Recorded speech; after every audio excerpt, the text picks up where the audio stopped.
In diesem Video zeige ich dir, wie du mit dem Befehl solve in Wolfram Alpha ein lineares Gleichungssystem löst. Zuerst geht es um 2 Gleichungen und 2 Unbekannte, danach um 3 Gleichungen mit 3 Unbekannten. Leider kann es beim Lösen eines linearen Gleichungssystems passieren, dass das System gar keine eindeutige Lösung hat. Dann hilft dir der Befehl for weiter. Stell dir vor, du hast ein lineares Gleichungssystem mit 2 Gleichungen und 2 Unbekannten. Wir nehmen als Beispiel die Gleichung -x minus y gleich 1 und -4x plus 2y gleich -2 mit den beiden unbekannten Variablen x und y. In das Eingabefeld von Wolfram Alpha geben wir zuerst das Kommando solve ein. Danach schreiben wir die erste Gleichung hin und setzen ein Komma. Dann schreiben wir die zweite Gleichung direkt dahinter und drücken Return. Wir überprüfen zuerst, ob Wolfram Alpha unsere Eingabe richtig interpretiert hat. Danach lesen wir die Lösung unseres linearen Gleichungssystems in der Result-Zeile ab, x gleich 0 und y gleich -1. Als nächstes lösen wir ein lineares Gleichungssystem mit 3 Gleichungen und 3 Unbekannten. Diesmal gehen wir davon aus, dass die Unbekannten x1, x2 und x3 heißen.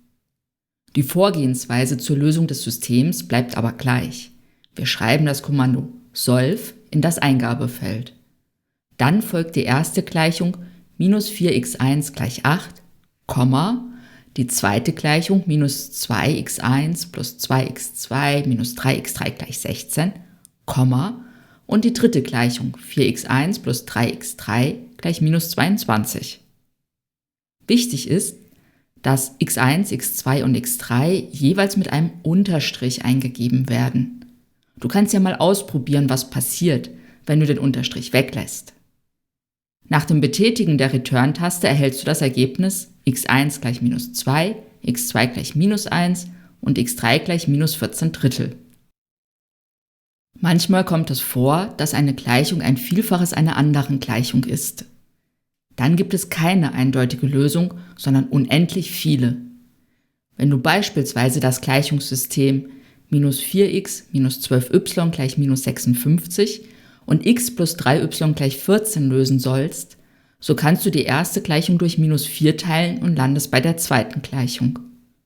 Zunächst ist das für Wolfram Alpha kein Problem. Gib einfach wie sonst auch solve und die beiden Gleichungen getrennt durch ein Komma ein. Wolfram Alpha erkennt, dass es unendlich viele Lösungen gibt und stellt dir diese wiederum als eine Gleichung dar. y abhängig von x, nämlich y gleich 14 minus x Drittel.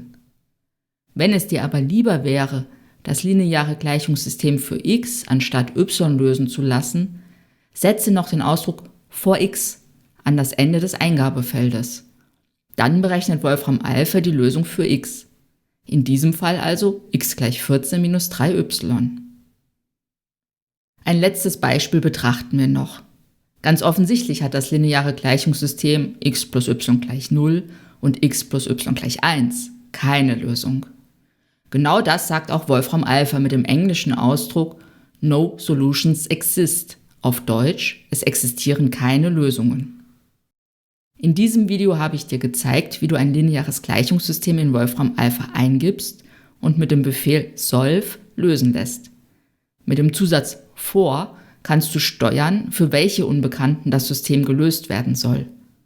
Natürlich ist mit 3 Gleichungen und 3 Unbekannten bei Wolfram Alpha noch lange nicht Schluss. Probiere doch mal 4 Gleichungen und 4 Unbekannte aus.